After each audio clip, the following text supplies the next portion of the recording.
Acte de l'indépendance d'Haïti. Liberté ou la mort. Armée indigène. Aujourd'hui, 1er janvier 1804, le général en chef de l'armée indigène, accompagné des généraux chefs de l'armée, convoqués à l'effet de prendre les mesures qui doivent tendre au bonheur du pays. Après avoir fait connaître aux généraux assemblés ses véritables intentions d'assurer à jamais aux indigènes d'Haïti un gouvernement stable, objet de sa plus vive sollicitude, ce qu'il a fait par un discours qui tend à faire connaître aux puissances étrangères la résolution de rendre le pays indépendant et de jouir d'une liberté consacrée par le sang du peuple de cette île, et après avoir recueilli les avis, a demandé à chacun des généraux assemblés, il prononça le serment de renoncer à jamais à la France, de mourir plutôt que de vivre sous sa domination et de combattre jusqu'au dernier soupir pour l'indépendance. Les généraux pénétrés de ces principes sacrés, après avoir donné d'une voix unanime leur adhésion au projet bien manifesté d'indépendance, ont tous juré à la postérité, à l'univers entier, de renoncer à jamais à la France et de mourir plutôt que de vivre sous sa domination. Fait au Gonaïve, ce 1er janvier 1804 est le premier jour de l'indépendance d'Haïti. Signé Dessalines, général en chef, Christophe, Pétion, Clairvaux, Geffrard, Vernet, Gabard, généraux de division, Romain, Gérin, Caproy, Do, Jean-Louis François, Féhou, Cangé, Bazelet, Magloire Amboise, Boyer, Herne, Toussaint Brave, Yaou, généraux de brigade, Bonnet, Papalier, Morelli, Chevalier, Marion, adjudants généraux, Magny, Roux, chef de brigade, Charéron, Loret, Quéné, Macajou, Dupuis,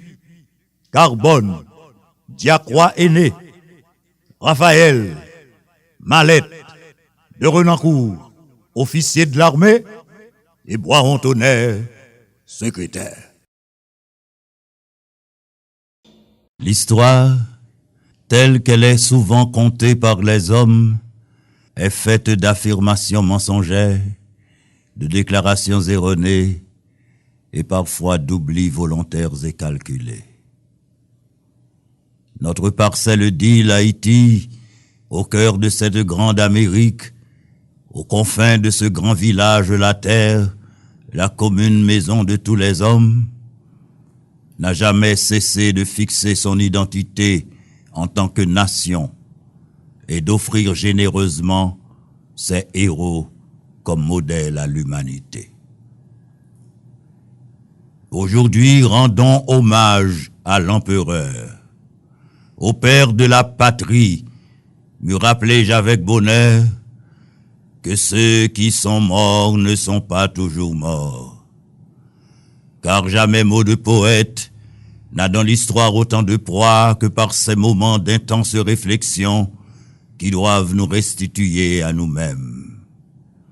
Nous, fils et filles ingrats, coupables du plus grand spectaculaire parricide de l'histoire, continuons à creuser la tombe hideuse de notre conscience, en violant nous-mêmes nos propres droits de femmes et d'hommes verticaux au profit de la race des humanoïdes prolifiques chez nous.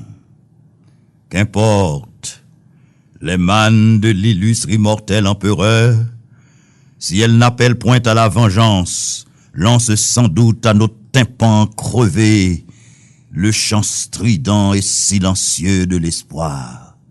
Cri de l'empereur, cri, nous convions tous et toutes à la grande chaîne de l'union fraternelle pour repriser les lambeaux de notre tissu sociétal bigarré et cautérisé, les plaies encore béantes de nos divisions soutenues et entretenues par des mains souillées du sang sacré, le sang sacré de l'empereur. S'unir pour faire face aux nombreux défis de l'heure, dans l'acceptation de nos différences, s'unir pour enterrer la hache de guerre, pour reconstruire ensemble notre pays délabré, le reconstruire dans la dignité et l'honneur. C'est à mon sens le meilleur témoignage de notre réelle fidélité à notre Père, à l'Empereur. Vive l'Empire, vive l'Empereur, vive Haïti. Ensemble, maintenant.